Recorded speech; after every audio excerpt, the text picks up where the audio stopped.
Story time of how I caught my dad and my stepdad sleeping together. So a little background information, my mom and my real dad got a divorce when I was around 4. So like the typical, on the weekdays I'd be at my mom and on the weekends I'd be at my dad's. Then when I was around age 6, my mom married my stepdad. And since they got married at such a young age, I called my stepdad dad and my real dad. This story ends up with a lot of confusion and chaos, so just get ready for that. So everything started to get a little weird when my stepdad went to go drop me off at my dad's house one day. My stepdad actually went into my dad's house and they talked for about 5 hours. You see, I went to sleep and then the next morning my stepdad and my dad were both making me breakfast. And then I overheard my stepdad on the phone with my mom saying that he had an overnight shift. So I didn't say anything because every time I tell my mom something, she ends up believing my stepdad anyways. Because my stepdad's always right?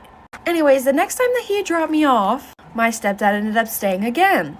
Then I ended up walking into my dad's room, seeing both of their pants off. I'm running out of time, for part 2. Room for hours. There's ambulances outside of our school, and you're just gonna let us go to our next class? So you can probably tell by the title of this video what happened. A girl died in class during school hours. And here's the story on that. So earlier in that day, around first, second period, somebody sold her a bunch of Oxycontins. She, during school, took all of them. She ended up going to her 7th period class at 3rd period, and she walked in and the teacher was like, "Honey, what are you doing here?" And she said, "Oh, I'm here for class." And the teacher was like, "You're not here until later, honey. It's only 3rd period." And I wasn't here for this, but supposedly when she walked away, she said to somebody else, "Oh, she's on something," or "She's drunk," or something. But it was obvious that she was on something. So she went a couple classes later and she put her head down on the desk. She was sleeping, and she was just kind of one of those students who,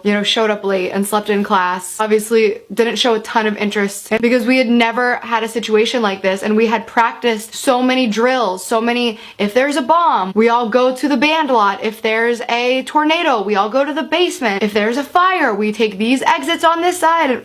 We always had a plan, and this was just something that we had never planned, and nobody was telling us anything. So eventually, they're texting their parents and calling their parents, and they're saying, "Do you know anything about this?" And the parents are all freaking out, and now it's like an ordeal. Some of the parents started listening to the police scanners, and it was getting back to us that there were ambulances outside of our school, and we're just like... And at this point, a lot of us are panicking because we think there's some type of shooter or something, because that makes sense. Okay, the doors are locked. They're telling us to be quiet. They're telling us not to move. They're telling us not to leave. There's ambulances outside. And finally, they just opened the doors and let us go. And they wouldn't tell us anything still. So we're just like, okay, we just sat in this classroom for hours. There's ambulances outside of our school. And you're just gonna... He was an amazing teacher. He was a caring teacher, but he didn't wake her up. For I don't know what reason it was. I don't know if he just thought, you can only try so hard to make somebody interested in class. I don't know if he figured, what, she could really use the sleep, just let her nap. But that class was over and the bell rang and everybody got up, but she stayed seated, laying on her desk like this with her head down, and she wasn't getting up. So somebody who was sitting next to her nudged her and was like, "Hey, wake up, class is over." And she didn't move, and then she nudged her a little harder to wake her up, and that is when her arm fell completely limp to the side of the desk. So obviously at this point, people start panicking. They roll her over and she is completely blue. I don't know how long she was out. I don't know how long she wasn't breathing, but she had completely OD'd and had not been receiving oxygen for enough time to turn her blue. That is when the ambulances were called. That is when the school was put on lockdown. She was taken out, obviously, and she died that day. Hi guys, here's a story time while I'm cleaning. So one day my friend had this account and she decided she didn't want it anymore, so she gave it to me. At the time, it had about 10 to 15 followers, so I was like, sure, why not? I posted a video without knowing it blew up, and it started gaining followers a lot faster. So I decided to post another one, and that one also blew up, so then I started gaining more followers. Once my friend realized how many followers and how many likes I had, she decided that she wanted the account back. I definitely didn't want to give the account back, but I did because it was hers to start with. So I'm making this account to try and gain back my followers. So if you're seeing this on your For You page, just give it a like, that's all.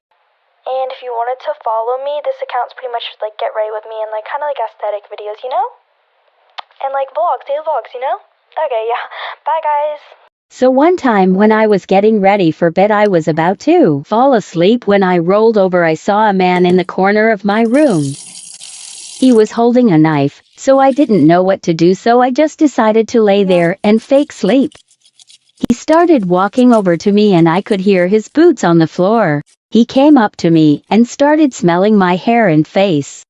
He then left me, and after 1 hour of fake sleeping in shock, I decided to call 911. I was in shock and didn't know what to do.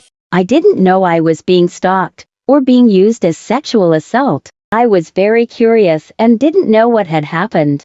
So about a week later I went to the police station to get more info. At the police station, a officer saw me crying. He came over to me and hugged me, then he whispered in my ear, "Your hair smells different when you're awake." Storytime on my ex-best friend's toxic older sister. Now, before this pandemic, we would always walk to school together with her older sister. Her sister was always really grumpy towards us, and she was always rude to me, but even worse to her older sister. Now, I get sibling love-hate relationships. I have 2 little bitch brothers who run around my house crazy. But this one was different. Her sister would always call her names like ugly, fat, worthless, like she would never have friends, made fun of her style, horrible things like that. It was really sad to watch. One day she was especially grumpy and saying to her sister that she was the reason of her parents' divorce, which happened years ago when she was a toddler. Now, I don't personally have divorced parents, but I know this is a very heartfelt subject, and I felt like I needed to say something. I snapped on this girl and told her that shit just can't fly. Like, that's not okay, man. I don't think she told her mom because she knew it was right. But if you have divorced parents, don't take it out on your younger siblings. They're dealing with just as much as you are. Get rid of them out after that.